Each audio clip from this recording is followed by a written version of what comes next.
Hello દોસ્તો, good afternoon અને જય દ્વારકાધીશ બધાઈને. આજ તો બહુ ઝાઝા ટાઈમે મેં ચાલુ કર્યો છે વિડીયો. આજ શુક્રવાર છે, ફ્રાઈડે. આજે આપણે રજા છે. રજા તો રાખી છે તો નહીં જોકે કામ હતું બેંકનું ને બધું, તો મેં કીધું કે રજા રાખી દઈ. મહિના દિવસમાં રજા રાખી નથી, બધી રજા રાખી છે. આવું છે ને જો બેંકના કાગળિયા, બેંકમાં એકાઉન્ટ નવું ઓપન કરવાનું હતું, સ્ટેટ બેંકનું ફોર્મ ભરવું છું. એટલે એ તો ભરી નથી દેતા હું આ બેંકે, આપણે જ બચકાવે ભરવાનું તો એને હોય એવું કંઈક છે. પૈયાગર આવ્યો હતો એ કે મને તો નથી આવડતું, એ આપણે યુટ્યુબમાં વિડીયો જોઈને ભરી. જય માતાજી, જય શ્રી કૃષ્ણ બધાને. વહેલી સવાર ન કહેવાય પણ બપોરના 2 વાગ્યાના, હવા 2 વાગ્યાના ગુડ આફ્ટરનૂન. બસ તો હમણાં જમીન ઊભા થયા, દાડે જમી લીધું, આરતીના ફોન ભરે છે અને ફોનમાં ભૂલી ગયા વિડીયો ઉતારવાનો. જમવા બેસીને ત્યારે વિડીયો બનાવતી, પણ એમાં આજ શુક્રવાર છે એટલે સાહેબ વહેલા આવે, વહેલું જમી લીધું. અને હવે જમી લીધું પછી યાદ આવ્યો કે આપણે વિડીયો ન ઉતાર્યો. કીધું કાંઈ વાંધો નહીં, ચાલો હવે એ તો તમને બતાવી કે કઈ એક જ છે. જો અમે આજ મગનું શાક બનાવ્યું હતું, રોટલી બનાવી હતી, ખીર હતી, પૂરી હતી, સૂકી ભાજી હતી, છાશ હતી અને ગાજર મરચાંનો કોબીનો સંભારો હતો. આવું હતું કંઈક જમવામાં અને મસ્ત મજાનું જમી લીધું છે અને હવે આરામ કરવાનો છે. અર્જુનભાઈ કામ કરે, આપણે ઘોટાઈ જવાનું. મહિલા સાંજે આવે. જય શ્રી કૃષ્ણ, જય માતાજી બધાને. ઝાઝા દિવસે, હા, ઝાઝા દિવસે, ઘણા સમયે, ઘણા સમય સેમ ટુ યાર. બધાને જય માતાજી. કેમ છે બધાને? હમણાં તો કેદુનો વિડીયો ઉતાર્યો નથી, બાને મજા હતી નહીં. બાને મજા થાય પછી વિડીયો ઉતરે, ત્યાં સુધી વિડીયો કોઈ ઉતારવાનું હતું નહીં. કૃષ્ણાબેન તો એને ભણવામાં નવરા ના હોય તે વિડીયો ઉતારે. મારે પણ સવારે ટ્યુશન, બપોરે સ્કૂલ, વળી સાંજે આવીને ટ્યુશન ને સ્કૂલનું લેસન કરી લો, વળી સવારે વળી પાછું ટ્યુશન, અને એમાં ટાઈમ ગણે ને. દુખી થઈ ગયા બેન, તમે તો દુખી થઈ ગયા. હા, દુખી તો નથી તો લેસનમાં જ નવરા. હા, એ તો સાચી વાત. લેસન હોય તો કરવું જ પડે, ક્યાં જાય. પાછું હમણાં કીધું છે કે અસાઇનમેન્ટ લેવાની.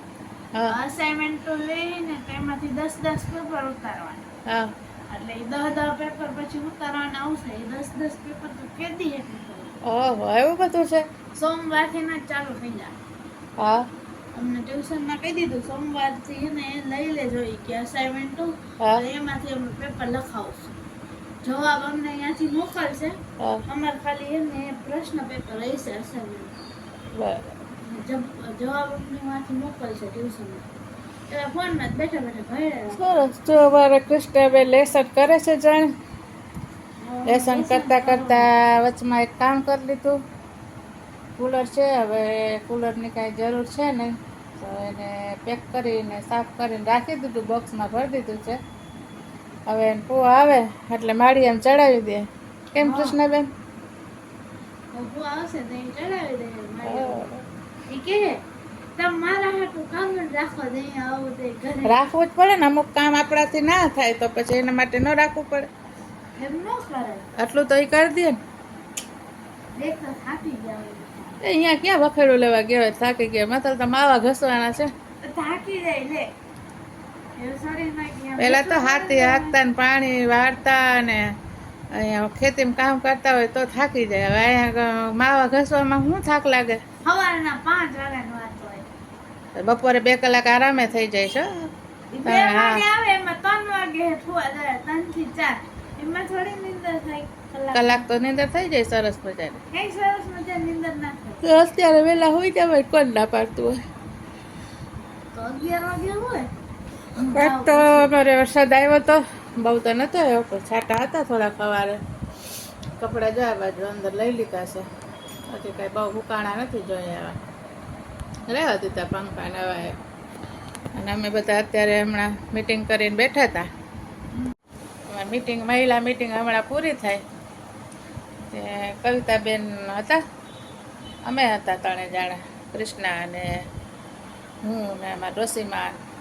હમણાં જો ડોસીમાં દીવાબત્તી કરવા ગયા, આપણે બેઠા છીએ. કૃષ્ણાબેન લેસન કરે છે, એવું છે કાંઈક. અને હમણાં તો કાંઈ નવીનમાં આવતું નથી, કાંઈ વિડીયોમાંય કાંઈ નવીન આવતું નથી. કેમ કે હજી ક્યાંય ઘરની બહાર નીકળતા નથી. મમ્મીને ઘરે ઘણા દિવસ ત્યાં નથી ગઈ, કે આ રવિવાર આવશે ને એટલે લગભગ 15 દિવસ થાય મમ્મીને ઘરે નથી ગઈ ને. નહીંતર તો હજી ક્યારેક જાતી હોઉં. ત્યારે મારા માસી દીકરીની આવ્યા હતા બનાવીને, તો તે દિવસે ગયા હતા. પછી ત્યાંથી મારા માસીને ઘરે ગયા હતા, એ બધો બ્લોગ મેં મૂક્યો હતો, તમે બધાએ જોયો હશે. અને ત્યારથી બીજા દિવસે બસ બીમાર પડી ગઈ હતી. તે એમને ખાટલામાં હતી કે જવાનું છે નહીં, હજી કે જવાનું છે નહીં, ક્યાંક જાશું તો કાંઈક નવીનમાં વિડીયો લેશું. નહીંતર તો આવું જ છે, ઘરમાં બેઠા કાંઈ રસોઈ બસોઈને કાંઈ વિડીયો તો હમણાં કાંઈ રેસીપી એ તમને દેતી નથી. અને આજ તો હા બપોરે અર્જુન આવ્યો, એને કાંઈક બેંકમાં ખાતું ખોલાવ્યું, તે કાંઈક ફોર્મ ભરવાનું માથાકૂટમાં હતો. મારે ગામડેથી ફોન આવી ગયો ને માનો ફોન આવ્યો, એમાં ચડી ગયા. રસોઈ બની ગઈ અને જમીએ લીધું. પછી અર્જુન કીધું, મને એમ કે અર્જુને જય માતાજી જય શ્રી કૃષ્ણ કરી દીધા હશે. મેં સવારે કીધું તું કે તું આજ ઘરે છો ને ભાઈ, તો બ્લોગ ચાલુ કરી દેશે ને. મેં કીધું મેં ફોન કર્યો હતો, તો કે હા. તો એ એના બેંકના કામમાં ચડી ગયો, તો કાંઈ થયું નહીં એની. પછી બપોર જમી લીધું ને પછી એની મને કીધું, ભાઈ મેં તો એ કે જય માતાજી જય શ્રી કૃષ્ણ કહી રહી નથી. એ કે અરે તારી ભલી થાય એવું હોય તો કે હા કાંઈ વાંધો નહીં, ચાલો અત્યારે કરી દઈશ, બીજું શું. પછી આ ગુડ મોર્નિંગ કરવા જગ્યાએ ગુડ આફ્ટરનૂન કરી દીધું. હવા 2 વાગી ગયા હતા, એવું છે કંઈક તો. અને આજે કાંઈ નવીનમાં હતું નહીં બીજું. હે શેની શેની ગુડ ન્યૂઝ છે? શેની ગુડ ન્યૂઝ છે? મારા ફુવાનો બર્થડે ને. ઓહો, તાર ફુવાન બર્થડે ની કા? આજે તાર ફુવાન બર્થડે નો વાર છે. કાંઈ વાર નથી, આજ કેટલી 27 તો થઈ ગયા. 28, 29 ને 30 હતા જ ને રે. તો પછી હજી 3 દિવસ છે. તો ફુવાનો બર્થડે આવે. એ તો આવતા ગઈઢા માણસના બર્થડે ન મનાવાતા. કાંઈ નહીં, ને ફુવા ગઈઢા નથી. તો 42 વર્ષ નથી થયો બાબલો? ના, મારો ફુવા ગઈઢા નથી. 45 વર્ષનો બાબલો થઈ ગયો તાર ફુવા? ના. તો ભાઈ હવે ગઈઢા જ કહેવાય, કે નાના ન કહેવાય. હા, ના. એક આપણે બાની કોઈ દી બર્થડે તે યાદ ના રહે. રાખતી નહીં મહેરબાની કરીને, આપણે કઈ જરૂર નથી. તો તમારે ફુવાની રાખો એટલે બસ, આપણે કાંઈ જરૂર છે નહીં. ફુવાની રહી જાય. હા, કાંઈ વાંધો કાંઈ વાંધો નહીં. ચોથો મહિનો હોય એ ખબર કેટલી એ તારીખ જે મહિનો હોય એ મને ખબર છે ને મારા બર્થડે ની. તારીખ કે 27 તારીખ, બે વાળી એક તારીખ છે. મને ખબર છે ને, બસ તો મારે કોકને યાદ કરે ન કરવો. અને એમાંય ખાસ કરીને તને કાલે ના જરાય જરૂર જ નથી. યાદ ના લે તો હું શું કરું? હું એમ કહું રાખતી એ નહીં રે તો. તમારે બર્થડે યાદ ના રે, ફુવાની રહી ગઈ. હા, પણ રાખ. ફુવાને જ મને કોક અડધી નિંદારે પૂછે ને તોય મને યાદ રહે. હા તે કાંઈ વાંધો નહીં. તને તાર પૂવો એક જ વાલો છે, હું તો કાંઈ વાલી છું નહીં. એવું કઈ ના હોય તો? લે. એવું કૃષ્ણ આપણા બર્થડે ડેટ યાદ રાખે કે ના રાખે, એનાથી આપણે શું ફરક પડવા? કાંઈ ફરક પડશે? જરાય ન પડે. સરસ ઉલટાનું ઘણો પડે. ખોટું આપણે અત્યારે તારા આગળથી ગિફ્ટ લઈ અને પછી તારો બર્થડે મારે યાદ રાખવો, તને મારે ગિફ્ટ લઈ દેવી, એના કરતાં સીતારામ રાખો. એ જાણે ને એને પૂવો જાણે, આપણે કાંઈ ટેન્શન એમ. એટલે એવું છે કંઈક. તો હવે બીજું કાંઈ નવીનમાં છે નહીં. હવે મળ્યા કાલે નવો દિવસ નવી વાત સાથે. આજ તો અમે ફઈ ભત્રીજી ભાજી લીધું ને એ ભાજવા સમયે વિડીયો સમાપ્ત કરીએ છીએ. તો મળ્યા કાલે, ત્યાં સુધી આવજો બધાય. જય માતાજી, જય શ્રી કૃષ્ણ ને શુભરાત્રી.